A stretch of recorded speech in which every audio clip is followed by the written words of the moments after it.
You asking what happened at the start. If I don't go to the left, you crash into us and we all three go out. Well, I was... Oh, not well.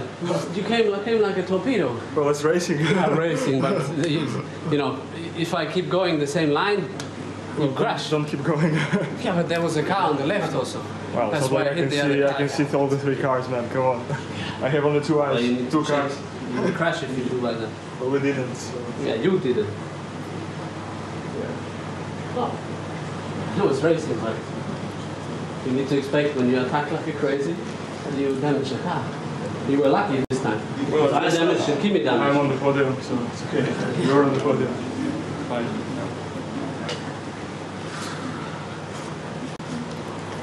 Rather like turn two, wasn't he? Held his own there. You have a bit less space. Your crease can down more. Very much! I know, I forgot.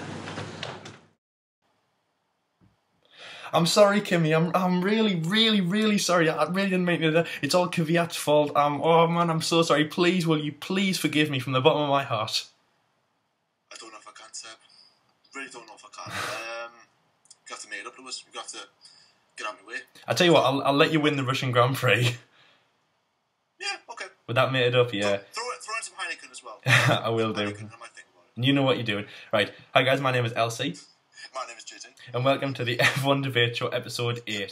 Now we've just shown you the video between Seb and Daniel on the podium. Now that was a very strange one.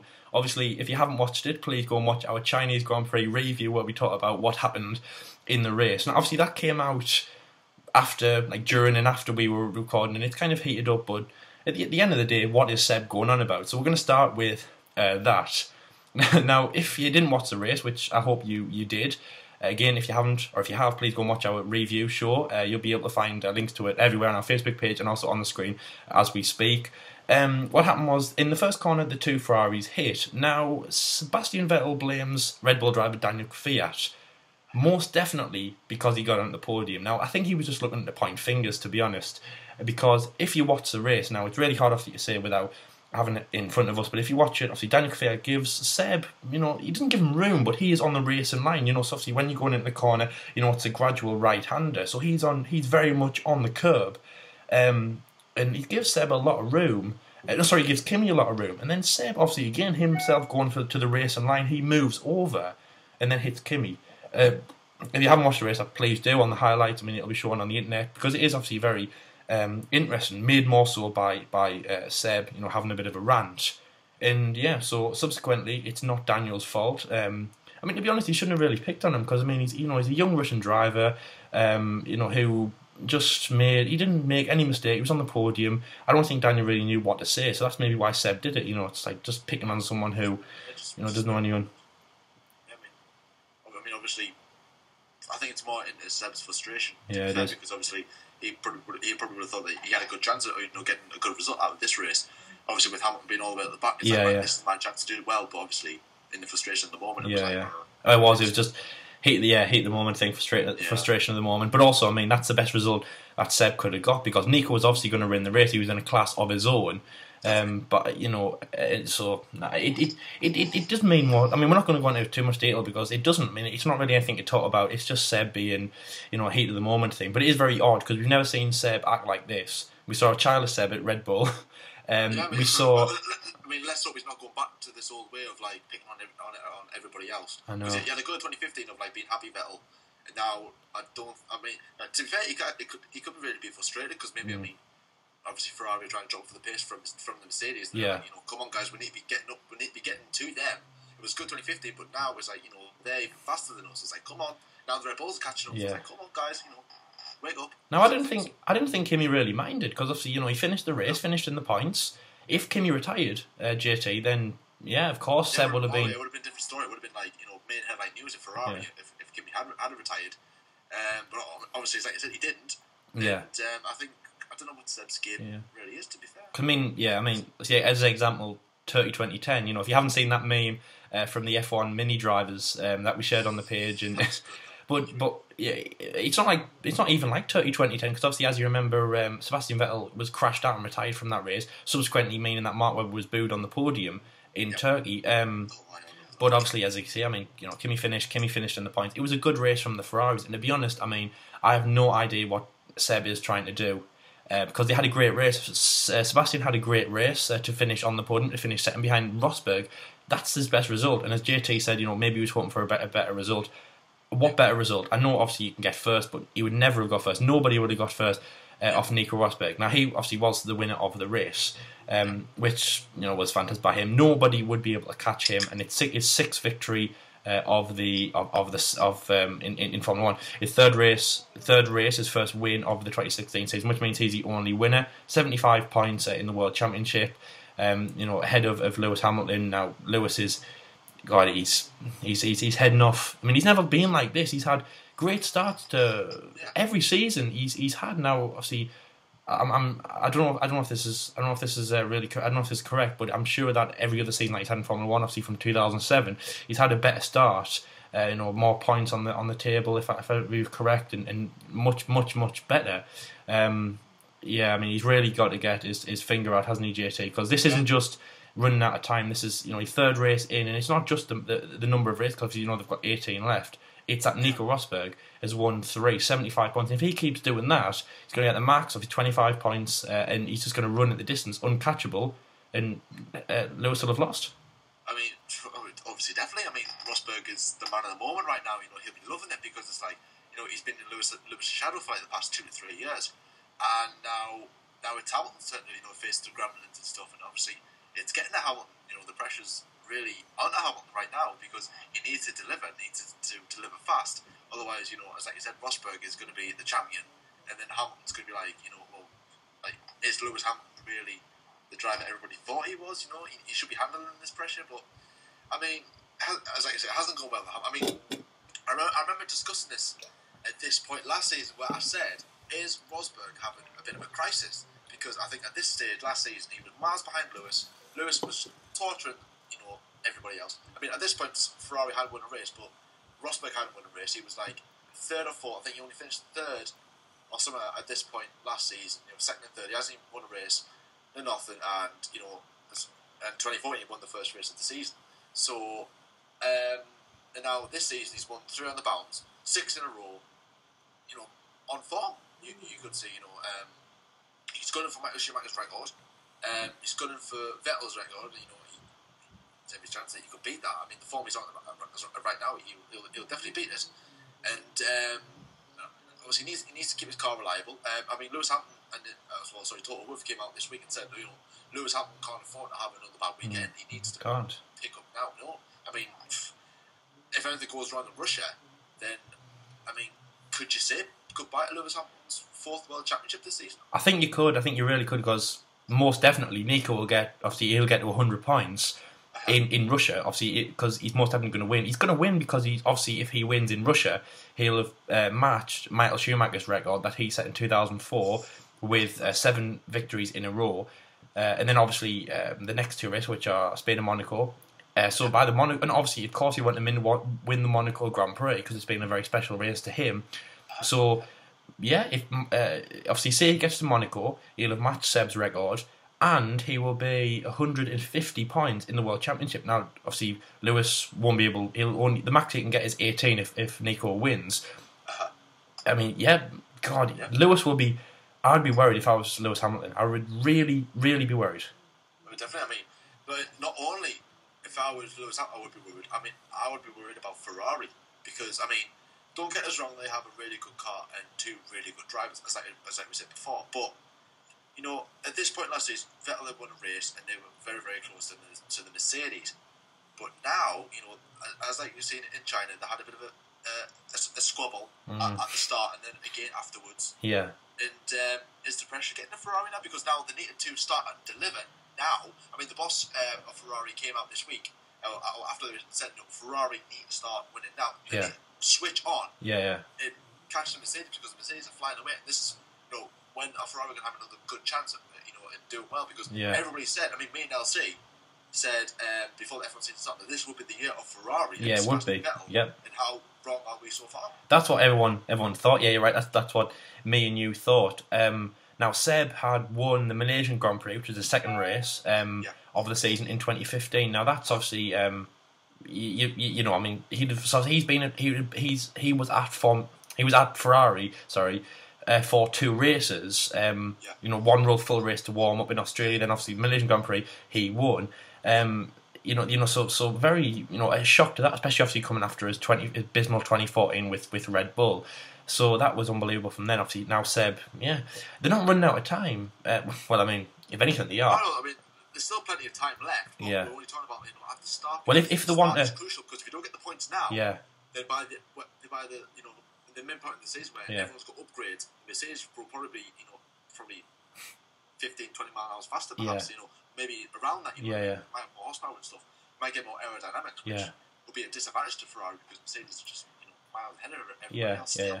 I know what you mean. I think the upgrades come in Spain. It's always been like that. First European Grand Prix. Yeah. Obviously, there's loads of time, but if you want to go for the World Championship, it's not. So as I said, obviously with Lewis, he's running out of time. Seb's running out of time because obviously Sebastian Vettel, backed by everyone, backed by me, backed by you, JT, and backed by everyone else watching Formula 1, he was backed as the only person to catch the 2 Mercedes drivers. You know, and obviously the funny thing is actually, you know, turn the tables a few years ago, Hamilton was probably backed to be the only person who could catch the Red Bulls. You know, when Seb was dominating. So yeah, it's running out. It's really running out of time for them because Rosberg's on so much form. But obviously, I mean, I'm not a massive Rosberg fan, but I would really like to see him win this year. I'd like to see him have an outstanding year, and I mean because. So if he could get to Austria, that would be 11 wins. Obviously, if he wins the Austrian Grand Prix, which again is a race that's favoured Mercedes and favoured Nico himself. If they can get to Austria, that's 11 wins. I mean, that is. I would love Rosberg to go so far now. You know, it's laughable to say, but he would love to do that. I mean, obviously, of course, the World Championship will follow, but it's almost saying to people, I've been in Formula 1 obviously longer than Hamilton, but he has 3 World Championships to back that up. But now, who cares? Because I've got, you know, 8, well, it'd have to be more than 9, 10, 11, 12, 13 even, consecutive wins in Formula 1. And I've got all these records and the best start of the season, so it's like you know, screw you to Hamilton. Yeah, pretty much. The races coming up, you've got the likes of Russia, which is favoured Mercedes, so that'll be quite good. Then you've got the likes of coming into Europe, like Spain, Monaco, which will favour Rosberg, definitely, because obviously he lives there, he's won there before. Yeah. But then you come to Canada, which is a race where Hamilton, again, loves. Oh, he does. That's where he got his first win. He's won there, I think, 4 times, 4 or 5 times he's won there. So that's a track that'll favour Hamilton. Yeah. So maybe that's where Hamilton get momentum. Yeah. Obviously, you come to the new European Grand Prix in Baku, which obviously we don't know. It's going to be a street circuit, so that might favour Hamilton a bit, but then it also favour Rosberg because he does know that street circuit. Oh, it's very new. Canada and Monte Carlo. Yeah. And obviously the British Grand Prix, that's going to be Hamilton's, you know, boost. He's won there twice in a row. Oh yes, of course. Every single time he's won the British Grand Prix, he's won it 3 times. Yeah.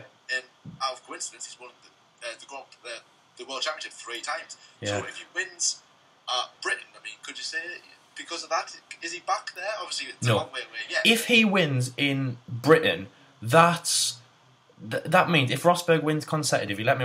Sorry, you'll say I'm probably not the strongest at maths. So Russia will make it 7, Spain will make it 8, Monaco will make it 9, Baku will make it 10, Austria will make it 11. Yep, so 12. There's 12. If Rosberg wins all those races, that's 12. That's 12 when they get to. I mean, that is unbelievable. And also as well, but there's 21 races of the season. If my maths is correct, because that's more than halfway, that will. If he wins Silverstone, we could see. So there we go, JT. We could see the championship being lifted in Silverstone. Exactly, we could see but because as we said before, we're going to Silverstone. But what a letdown. But I mean, that would be unbelievable. July is before the summer break. Yeah. So you will be going into, I say, you know, the second part of the season, the more, as people say, you know, the more like political side, the more political, you know, side of the river. You'll be going at the second part of the season. When, by the way, every other World Championship, obviously, you know, like other ones have been going down to the wire. But most definitely, I think all of them have gone in past the summer break. This one couldn't. This one might not. I mean, we are talking. Do you know what we are talking though about? An unbelievable. We are talking about a domination of one man, but also as well, it's not just him; it's his car. If he has a reliability problem, even if he has a slow pit stop, that could bye. That could go. Exactly. I mean, anything can change with Formula 1 within a split second. Yeah. So Rosberg will need to make sure his car's healthy, his pit stops are healthy. Yeah. Like obviously himself is healthy. Yeah, but he can only control himself, and the car is out of his control. I mean, obviously this car is beautiful to drive, but obviously you need Rosberg definitely is, and Mercedes definitely need to look over their shoulder because not only Ferrari dropped the pace, but then you've got Red Bull starting to creep up there all of a sudden. I mean, that's kind of like whoa, what are you doing? I know. You haven't been here in a while.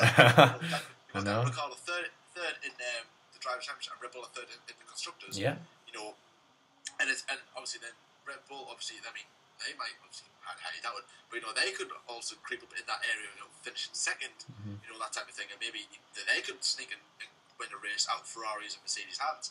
So obviously Mercedes always need to be aware. It doesn't matter how fast you are; they always need to be aware of what's happening around them. Because, they go through a stage where they might get 2 finishes out of the last 5 races. Rosberg might win 1 out of 4. You know what I mean? So Rosberg needs to get his points now early on. Look at Jensen Button. It helped Jensen Button. He won, I think it's the first 5 or 6 races. First 5 races out of 6, or only losing 1. Yeah. And he still won the World Championship. He didn't win a race from, I think it was probably the European, I don't know what the calendar was until tonight, but from round 7 onwards. Yeah. So up until round 17. So Rosberg now winning, if he keeps getting podiums and stuff, he maybe relax a bit and go, if I keep getting podiums, how won't win every single race? And obviously next Ferrari, perhaps Red Bull getting in there as well. Then Rosberg will be like, I don't need to push as much as I'm not under pressure. Then Hamilton will be pushing so hard that he'll make a mistake. Yeah. The pressure will get to him. And obviously, Hamilton's good at dealing with pressure, but not pressure is this. Yeah. Because he's used to laying back. I'm in control. I'm the number 1 driver. But now he's like, Yeah, I think JT, as you say that, I think you're right on the money. I think at the moment Hamilton has got no pressure, and I think that's what's not helping him. So firstly, let's obviously start with Rosberg. I think the pressure is helping him because he has loads. He has been at Mercedes since 2010, since they return. So obviously he was, so even since 2013, obviously Hamilton's been there. Obviously 14, he's been pushing. He's helped the team, but he's won himself. 2015, he's sort of helped the team. Obviously won the Constructors' Championship, yes, but won the championship. I thought the pressure is immense for Rosberg. Unbelievable, immense. Unbelievable, because he's been in Formula 1 longer and he's been at Mercedes longer.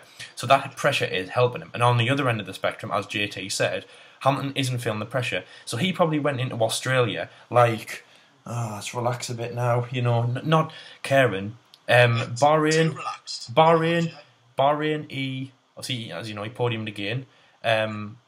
Now thinking, looking up at the top step and going up whatever direction it was. He'd be looking up at Rosberg and going, I wish I was there. Why are you there? What stuff like that.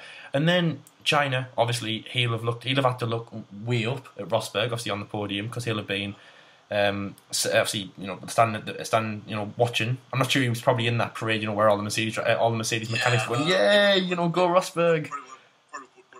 Well, he wasn't even in the picture, guys. The picture that they have, with the 2 boards and Paddy Lowe and Toto Wolff and Nicky Lauda. It's still a team game. Obviously, it doesn't really matter. Obviously, Hamilton matters a lot, but still, it's a team game. Mercedes at the top of the league. Doing well. Support your team. Mate. Oh, I would. I mean, obviously, I already have a strong dislike for JT, but if he was dominating more than me, then obviously I would kind of support him just a bit until obviously again he knocks into us in Belgium, and then we'll start having disagreements. So if we're walking down the street in Belgium and he just gives us a nudge, I'll tell all the media we're not friends, and then this is business. But pressure now is getting. I hope it's getting to Lewis. When I say I hope, I do, because obviously it'll be bad pressure, because Lewis will be biting his fingernails. He'll be going, oh no, come on, let's legs shaking uncontrollably. Let's go. I'm not winning. I need to win. I need to beat Rosberg. But the pressure is positive if it gets to him, because then assuming you'll click in his brain more so and go, hang on a minute, I'm not comfortable anymore. This isn't last year. I'm not feeding off my 3rd World Championship anymore. I'm slipping back. I'm dropping into the clutches. Save obviously if Daniel in 3rd, and then everyone else in the pack. I'm going to get swallowed up. If Lewis drops back, it's almost like that thing off Star Wars Episode 6. If you get close to it, it'll just grab on and eat you. I say something needs to click in his brain very, very, very, very, very soon. And there's what's this, fortnight to go till Russia. So yeah, I hope so that clicks, and I hope just even standing there on the Friday, everything comes to him. Obviously, the 2 world champions that Mercedes have claimed at Russia, and then also that if Rosberg wins, he will reach triple figures, 100 points, and Lewis won't, and then that's when he'll start to worry. But I hope he does more so. I hope the pressure gets to him now, because then he'll realise what's at stake and what needs to be done. Yeah, I mean, definitely, obviously, but not only will Hamilton be getting pressure from himself, especially from Rosberg, sponsors will be pressuring him. Come on, Hamilton, you need to do well. The bosses at Mercedes will pressure him, come on, Hamilton, you need to improve. And also the media, because they'll be like, what's happened to Lewis Hamilton? What's going on? Then also from his fans, they'd be like, probably the glorious supporters, I don't like Hamilton, I like Rosberg, because that type of thing. Everyone who used to be a McLaren fan, who was now a Mercedes fan, do you know? And now go from Rosberg. Here's a question, JT. Here's a question. Now, this is obviously we're jumping the gun so much here, but Sebastian Vettel, 4 with Red Bull, had a bad season in 14, and then left. Yes. What about Hamilton? Because Hamilton hasn't had a win yet. I mean, it's probably very unlikely to say Hamilton will not have a win this season, like Sebastian.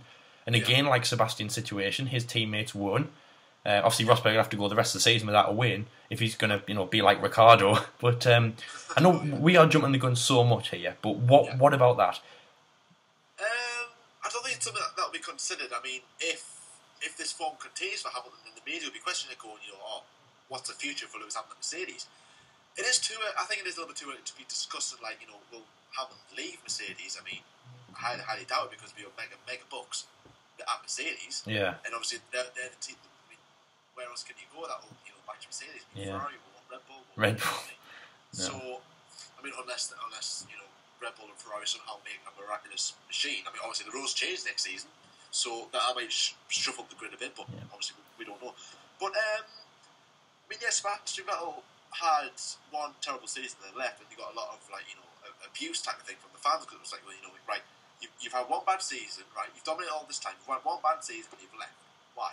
That type of thing. But it was like Vettel came back with I was questioning myself. I was questioning my ability. I had an offer from Ferrari, which obviously not many drivers can turn down. I mean, if Ferrari approached Hamilton for 2017, I mean, would he turn it down? Probably not. So obviously he'll be on a mega money, but I mean, I doubt that will happen. I mean, I believe they'll go for somebody else. I think if Raikkonen won't stay, I reckon if that happens, I think what'll happen is Ferrari will chuck in the bucks, and then so will the mega bucks, and then Mercedes will chuck in whatever he wants. Even if he turns around and says, "I want 100 million euros," they'll just go chucking. House, family, pet. They'll chuck a house on him. The moon or something. The moon. It's possible. Lewis Hamilton, the first man on the moon. Yeah, well, he'll still be lower down than Rosberg, because I imagine Rosberg's over the moon. I mean, you cannot put a price. You can't put. Oh, you love that, JT. Thank you. You can't put anything on what Rosberg will be feeling. Now he, obviously we don't know. Rosberg doesn't have Snapchat or anything like that, so we don't know what he's doing. By the way, obviously Hamilton does. He posts everything that he is. He's in Berlin at the moment. He's in Berlin at the moment. Actually, one thing that I found funny, JT, was just before the Chinese Grand Prix, I saw a caption that said, because obviously, Lewis Hamilton's the only person on other social media platforms, mainly Instagram. I know other drivers are, but obviously Lewis is the biggest one for it. And I saw something that said, listen to this, Vettel turns down Instagram, says Twitter. I found that hilarious, because that's another social media platform, and it just, it's hilarious. But it would be good to see Vettel on Instagram. On Snapchat. So that would be. I would love to see Vettel get some. I mean, do you know what we should do? We should actually create an episode and go through every single driver and literally demonstrate and go, what do they do in their spare time? Well, we know. Chains, party. Oh yes. Women, and Rosberg's very violin music. Oh yeah. But I mean, that's helping him. Digestive. But that's helping him, and obviously, as I said in the review, the thing that, because there's a big nightclub down in Shanghai, obviously one of the biggest that the drivers always go to. By the way, that would be so funny to see, because obviously, as you know, the F1 drivers had dinner on the night one time, and that was amazing. I saw this on Lewis's Snapchat, and I thought, this is unbelievable. Then it was tweeted and shared on Facebook afterwards. By the way, I might have saw it first. But that's unbelievable to see. Anyway, it'd be unbelievable to see all the drives. Obviously, as you know, you go to a nightclub, you get drunk, you know. So you've got all these 22 drivers, like Kimi. Kimmy's Snapchat would be amazing. It'll be like guys, it will be mad. It will be absolutely mad. You know, keep writing. It reminds me of the Stig. Yeah, I know what you mean. You don't know what he's going to do next. Yeah, yeah. Some say Kimi Räikkönen ate food. Some say Räikkönen laughed. But all we know is he's called Kimi Räikkönen. If people don't know who the Stig is out there, he was from Top Gear UK, which has now been taken off the air. I'm not sure if the Stig, if Top Gears in other countries have their version of the Stig, but obviously we did, and it went down unbelievable. He was probably one of them. He was so popular. He had a Facebook page, or no. Some say he had a Facebook. Some say he watches the F1 debate. No, we all know that he watches the F1 debate show. He does. Everybody does. And he had something like 1 million likes on his Facebook page. Anyway, sorry, that was a side topic. Getting off that, but Back on track. yeah, back on track. You know, don't leave the track. Yeah, it's absolutely amazing. Speaking of getting off the track, obviously Pascal Wehrlein, we saw him spin off in qualifying. Now he'll have to worry, because he was somebody who was getting so many almost like thank you letters and congratulations from people obviously in Bahrain, because he did so well in his Australia and Bahrain. You know, the first 2 races of the season, he did unbelievable. He outscored his teammate Rio Haryanto, outpaced him, and obviously just a driver, not a max, but somebody who, you know, we can definitely see doing well in Formula 1. Obviously, his spin-off in Q1, a big mistake. He actually, one of the more recent things, what made him spin off, which has come to the attention now, is that he opened his DRS, which obviously you're allowed to do, you know, it's down the DRS straight. It was declared dry, the qualifying, but obviously because it was still wet, and there's a few bumps on the just come down yeah. before you get to the line. It's like, obviously that's where the wet patch was. Yeah. But again, same at pretty much like about 100 yards up the track. You know, that big wet patch, Yeah. which obviously caused the spin, or jump spin. Then you know what I thought was funny after that? They put on tractors and stuff to clean up the track. Just a few people with kitchen roll, just putting them down on the track, you know, let it dry up, you know, absorbent. It was like, well, you know, our Bernie, I mean, I know you want to save money, but this is ridiculous. getting the cheapest toilet rolls, running down the. From like old, like crispy brown paper what used to get in schools back in primary school. Oh. It was like, this stuff hurts. Yeah. Oh, it was absolutely terrible. The joys of growing up in a British primary school there. I know, absolutely amazing. Anyway, so that was the outside topic. I hope we didn't lose you there. Come back if you can. Yeah. Please come back. So. Oh yes. Obviously went to the Russian, the Danica Fiat. In our previous video, if you can see, yep, Russian Grand Prix next. I would love to see him on the podium again. Another second place for him would be unbelievable. It is his home race. Now, as I said in the review, this is his best chance of getting on the podium. Now, I'd say for a win, but do you know what I mean? Sometimes I even say that. The first place that we're going to talk about now is second place, JT, because the real first place is secured by Nico. Now, after Bahrain, okay, we said we would say that Nico will fall off eventually, but now I know it's almost like all or nothing, and you know anything could happen. But to win the third race, now there's one fact that I said in the review show, which is that on 9 occasions this has happened. A driver who's won the first 3 races has gone on to win the World Championship. Now that's happened with Damon Hill, Michael Schumacher, Alberto Ascari. Now Nico Rosberg could be a 4th one. Sorry, a 10th one after that. Now that would be would be absolutely amazing to see. I really do hope he does that. And again, I'm 100% behind this man. Just amazing, absolutely amazing. See Hamilton feeling the pressure. I say the joys of his 2015 win, as JT said, the joys of his 2015 championship, they're gone. He can't be living on those. And I get the feel from even watching him on track, watching him on Snapchat, all this and that and the other. I get the feeling that that's what he's doing. He's living off, he's living off his 2015 glory, which obviously isn't good for him because he's going to be slipping back, and he probably doesn't even realise it. Again, he's probably like, he's got the ecstasy of winning, so he's probably sitting in the car thinking he's doing amazing, but really he's getting overtaken by his teammate. He's getting caught up by Seb, Daniel Ricciardo, Daniel Kvyat, Kimi. He definitely needs to watch out for himself. And I mean, obviously, with Red Bulls doing well so far. I mean, this season, I mean, they've already had like a better 2016. They already had the 2015. You know what I mean? 2015 was really bad, and obviously pressure was going on Danny Kimi. Yeah. I mean, 2014 he didn't really deliver. 2015 he didn't really deliver. Not really, no. But then towards the end of the season, he picked up the pace a little bit. Yeah. It's like, all right, Danny, you good. Now 2016, he's getting that obviously podium finish. He can get more podium finishes.